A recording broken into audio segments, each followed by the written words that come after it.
Hello दोस्तों, आज stock prediction में आपका स्वागत है। टेक्निकल चार्ट्स डाटा पॉइंट्स के ऊपर आधारित इस कार्यक्रम में आने वाले दिन का मैं प्रेडिक्शन बोलता हूं। आने वाला दिन कौन सा है?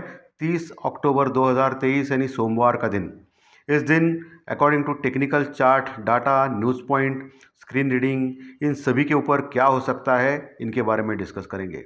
शुरू करने से पहले चैनल के डिस्क्रिप्शन बॉक्स में बिलो द टाइटल डिस्क्लेमर रखा है, इसको कृपया पढ़िए जानिए। एज पर डिस्क्लेमर, ये एजुकेशनल प्रोग्राम है। इसके तहत जो भी मैं बोल रहा हूँ ये मेरी पर्सनल राय है, मेरी खुद की राय है। आपके प्रॉफिट या लॉस, लाभ या हानि के लिए मैं और मेरा चैनल जिम्मेदार नहीं रहेंगे, रिस्पॉन्सिबल नहीं रहेंगे, ये नोट करके रखिए। मेरा एस्ट्रो स्टॉक प्रेडिक्शन चैनल सिर्फ और सिर्फ यूट्यूब पे ही अवेलेबल है, बाकी कहीं भी नहीं, सिर्फ यूट्यूब पे अवेलेबल है, ये भी ध्यान में रखिए। चलिए दोस्तों शुरू करेंगे। तो दोस्तों, देखा आपने कि शुक्रवार के सत्र में बहुत ही अच्छा मार्केट बढ़ा। निफ्टी लगभग 190 पॉइंट प्लस में क्लोज हो गया और वही बैंक निफ्टी लगभग 500 पॉइंट 500 पॉइंट प्लस में क्लोज हो गया। निफ्टी ने 19,050 के आसपास क्लोजिंग दी, 19,050 के आसपास, और वही बैंक निफ्टी ने 42,800 के निकट क्लोजिंग दी। बहुत ही ज़बरदस्त क्लोजिंग। और शुक्रवार के सत्र में जो मार्केट ज़बरदस्त क्लोज हो गया, उसमें पुट कॉल रेशो भी अच्छा खासा थोड़ा बड़ा है दोस्तों। निफ्टी का पुट कॉल रेशो 1 के ऊपर आ गया है, बैंक निफ्टी का भी आ गया है। सो ये पुट कॉल रेशो में थोड़ा इतना ईजीनेस नहीं रहा है, 1 के ऊपर आ गया है। सो थोड़ा सा आपको कंफर्टेबलनेस इतना नहीं रहेगा। इंडिया विक्स लगभग एक ही दिन में 7% टूटा। जो गुरुवार के दिन जो बढ़ा था वो 7% शुक्रवार के सत्र में टूट गया और इंडिया भी 7% से डाउन हो गया दोस्तों। ये बुल्स के लिए अच्छी बात है। और इंडियन रुपीस डॉलर के मुकाबले 2 पैसा कमज़ोर रहा। इंडियन रुपीस लगातार डॉलर के मुकाबले कमज़ोर है और ये हमेशा हो रहा है दोस्तों, पिछले कई महीनों से हो रहा है। ये थोड़ी चिंताजनक बात है। But advance to decline ratio यानी बढ़ने वाले शेयरों की संख्या घटने वाले शेयरों की संख्या से कई ज़्यादा थी, यानी स्ट्रांगनेस था। मिड कैप, स्मॉल कैप, सब स्टॉक्स अच्छे खासे बड़े थे शुक्रवार के सत्र में दोस्तों। और शुक्रवार के सत्र में एफआई ने लगभग 1500 करोड़ का कैश में सेलिंग की थी। 1500 करोड़ का माल बेचा था, यानी कंटिन्यूस बेच रहे एफआई। बीच बीच में एक आध दूसरा बार बहुत छोटी क्वांटिटी में बाय कर रहे हैं।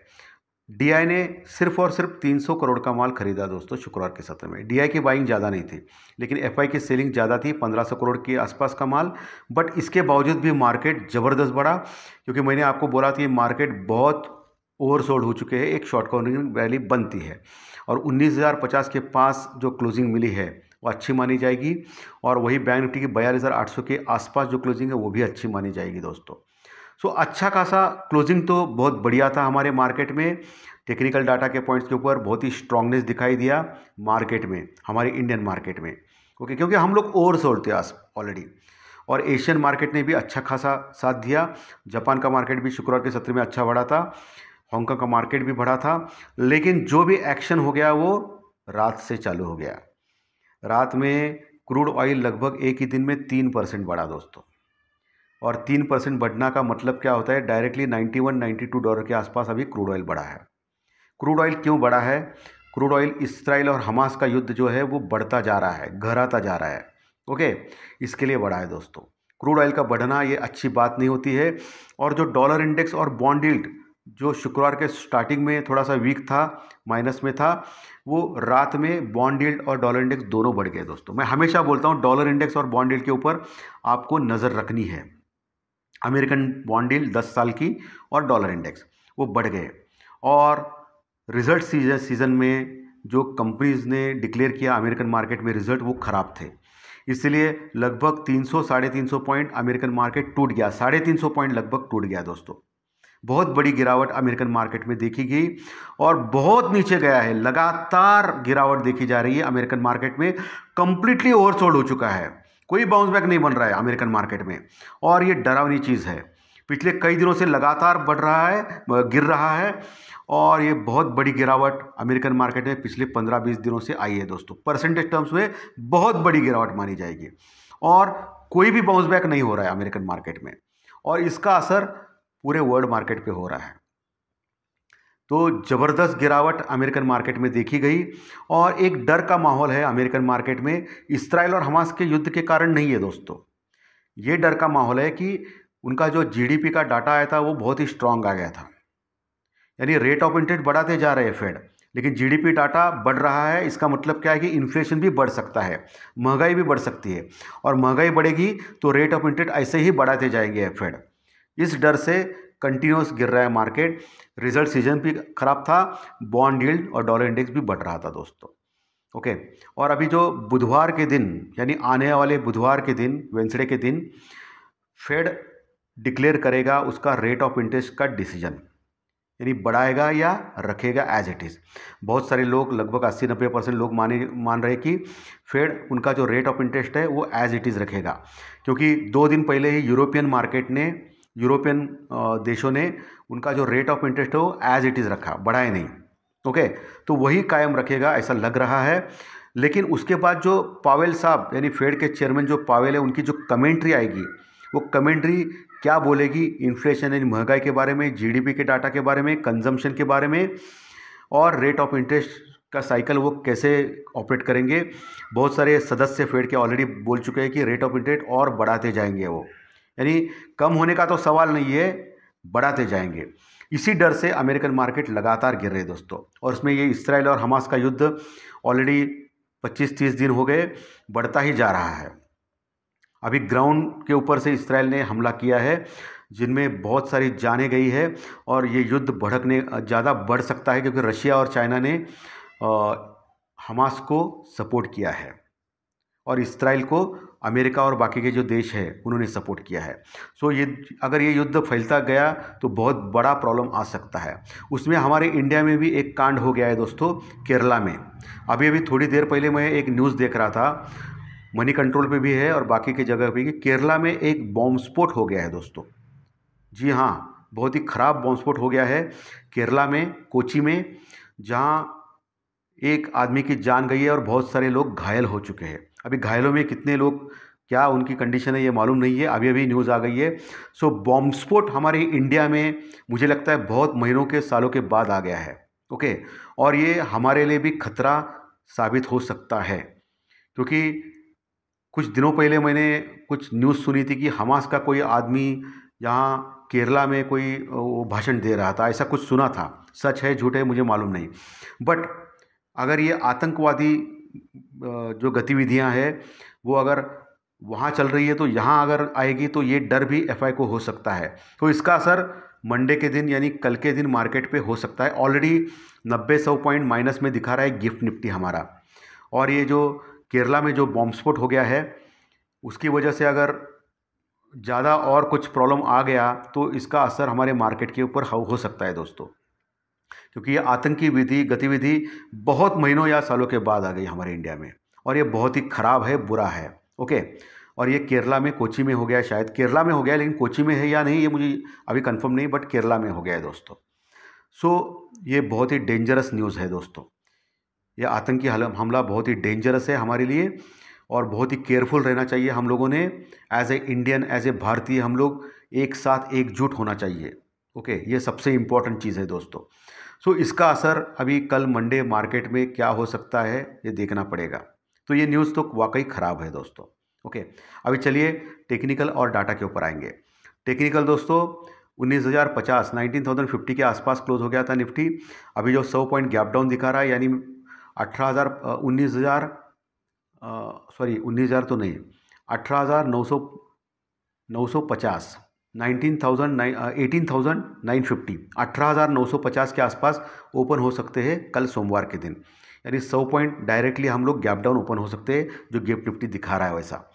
तो पहला जो सपोर्ट रहेगा नीचे 18,950 के आसपास हम लोग ओपन हो गए तो 18,900-950 ये पहला सपोर्ट रहेगा। अगर 18,900 का लेवल ब्रिज करता है निफ्टी ओपन होने के बाद, और 18,880 18,880 के नीचे अगर जाता है, टिकता है 10-15 मिनट, तो फिर फर्दर ज़बरदस्त गिरावट देखी जा सकती है, क्योंकि पुट राइटिंग ऑलरेडी करोड़ों में कॉन्ट्रैक्ट में जुड़ चुके हैं 19,050-19,000 के आसपास, क्योंकि सबको लग रहा था। और मैंने ऑलरेडी बोला कि बहुत सारे टीवी चैनल्स बहुत बुलिश थे मार्केट में, उन्होंने बोला कि तेज़ी होगी, ऐसा उन्होंने डायरेक्टली बोला मंडे के दिन, बहुत सारे टीवी चैनल्स ने, और बहुत सारे लोगों ने इनके ऊपर भरोसा रख के कॉल्स ले लिए और बाइंग की। और पुट राइटिंग भी हो गई दोस्तों। इसलिए मैं हमेशा बोलता हूँ कि प्रॉपर हेजिंग कीजिए, प्रॉपर टेक्निक से हेजिंग कीजिए, ताकि आपको नीचे भी गया मार्केट तो डर का माहौल नहीं होता है। इसलिए मैं 100% हमेशा बोलता हूँ कि हेजिंग करना है, अनिवार्य है। क्योंकि सिर्फ कॉल लेना, सिर्फ पुट लेना ये डेंजरस है। उसमें स्टॉप लॉस लगाए तो स्टॉप लॉस ट्रिगर हो जाता है। लेकिन हेजिंग में क्या होता है, वन साइड आपको प्रॉफिट होता है, एक साइड में लॉस हो गया तो भी तो आपका कैपिटल सेफ होता है।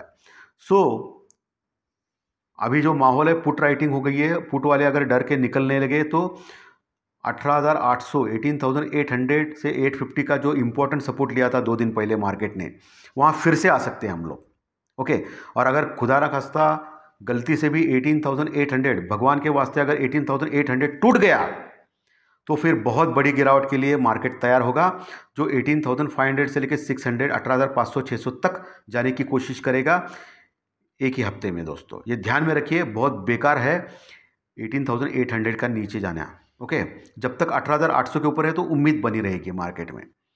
और अगर गलती से भी दिन के दौरान अगर शॉर्ट कवरिंग रैली आ गई, क्योंकि नीचे से बाउंस बैक आ सकता है, तो नीचे से बाउंस बैक आ गया तो 19,050 19,050 ये पहला रजिस्टेंस रुकआउट रहेगा, जहां हम लोग क्लोज हो गए थे शुक्रवार के सत्र में। तो 19,050 ये बहुत इंपॉर्टेंट हर्डल रहेगा, रजिस्टेंस रहेगा, क्योंकि वहाँ नेचुरली कॉल राइटर्स आएंगे। अगर डाउन गया मार्केट तो बाद में कॉल राइटर्स कल जुड़ सकते हैं, यानी मंदी करने वाले लोग। तो 19,050 के ऊपर टिक गया तो ये हम लोग फर्दर शॉर्ट कवरिंग रैली जो 19,100 19,150 19,100 150 तक जा सकती है। मैक्स टू मैक्स 19,200 के आसपास, क्योंकि 19,000 के ऊपर बहुत ज़बरदस्त कॉल रेटिंग है, इतना आसान नहीं रहेगा 19,200 का लेवल तोड़ना। दोस्तों ये निफ्टी का हो गया। वही बैंक निफ्टी जो 42,800 के पास क्लोज हो गई थी 500 पॉइंट प्लस में शुक्रवार के सत्र में, 42,800 के आसपास क्लोज हो गया था। जो गैप डाउन दिखा रहा है तो 300 पॉइंट का गैप डाउन मुझे लग रहा है, हो सकता है। तो 42,500 के आसपास खुल सकते हैं बैंक निफ्टी में। लेकिन 42,500 550 से इंपॉर्टेंट सपोर्ट रहेगा बैंक निफ्टी में खुलने के बाद, क्योंकि वहाँ पुट राइटिंग अच्छी हो गई है। एक सपोर्ट का काम करेगा तो वहाँ से फिर बैंक निफ्टी ऊपर आ सकता है। लेकिन गलती से भी 42,450 42,450 के नीचे अगर जाता है बैंक निफ्टी तो फिर 42,200 से लेकर 300 एक मेजर सपोर्ट है, वहाँ तक जा सकता है। और मैक्स टू मैक्स 42,000 42,000 जो लेवल है बहुत पुख्ता सपोर्ट है बैंक निफ्टी में, जहाँ पुट राइटिंग अच्छी हो गई है वहाँ तक जाने की कोशिश करेगा। ये ध्यान में रखिए, लेवल सपोर्ट रजिस्टेंस बहुत इंपॉर्टेंट होते हैं। और दिन के दौरान अगर कवर हो गया और बैंक निफ्टी ऊपर आ गया तो 43,000 का लेवल जो है वो बहुत ही बड़ा रेजिस्टेंस रुकआउट है, जहां ज़बरदस्त कॉल राइटिंग हो गई है दोस्तों। वहाँ आपको देखना है 43,000 लेवल के ऊपर अगर टिकता है तो 43,120 दूसरा लेवल इंपॉर्टेंट रहेगा रेजिस्टेंस रुकआउट के लिए। उसके ऊपर टिका तो फिर फर्दर बड़ी शॉर्ट कवरिंग रैली 43,300 तक लेके जा सकती है। लेकिन मोटा मोटी 43,000 लेवल बहुत बड़ा रेजिस्टेंस रुकआउट रहेगा गिरने के बाद, नीचे गैप डाउन होने के बाद। ओके, उसके बाद फिर 42,800 का लेवल भी एक कॉल राइटिंग का जोन बन सकता है बैंक निफ्टी में दोस्तों। ओके, ONGC का शेयर हाईलाइट में रहेगा, क्योंकि क्रूड ऑयल ऑलरेडी बढ़ गया है। ONGC शेयर के ऊपर ध्यान रखें, रिलायंस के ऊपर भी ध्यान रखें। रिलायंस भी थोड़ा स्ट्रांग लग रहा है, लेकिन उसका जो रिजल्ट था वो मिला जुला था, इतना कुछ खास नहीं था। ओके, रिलायंस का जो है स्टॉक उसके ऊपर आपको नज़र रखनी चाहिए सेशन में। और स्टेट बैंक ऑफ इंडिया का रिजल्ट अभी आने वाला है अगले महीने। SBI ऑलरेडी बढ़ चुका है, उसके ऊपर भी नज़र रखनी चाहिए। अच्छा खासा डिप मिला SBI state bank of India के शेयर में, तो कैश में आप उस स्टॉक में बाय कर सकते हो। फ्यूचर एंड ऑप्शंस में बाय नहीं करना है आपको, और जो भी बाय करना है आपके फाइनेंशियल एडवाइजर से कंसल्ट करके बाय कीजिए, ताकि आपको लॉस ना हो दोस्तों। सबसे इंपॉर्टेंट चीज़ है दोस्तों। तो दोस्तों धन्यवाद। आज का सेशन अगर अच्छा लगा तो लाइक दबाइए, कमेंट बॉक्स में ज़रूर कमेंट लिखिए, और जो नए दर्शक पहली बार चैनल देख रहे हैं वो सब्सक्राइब का बटन ज़रूर दबाएं, ताकि आपको हर दिन के 2 या 3 वीडियो ज़रूर देखने मिलेंगे। धन्यवाद दोस्तों, कल मिलेंगे फिर से प्री मार्केट रिपोर्ट में सुबह 7 बजे। Thank you very much, thank you.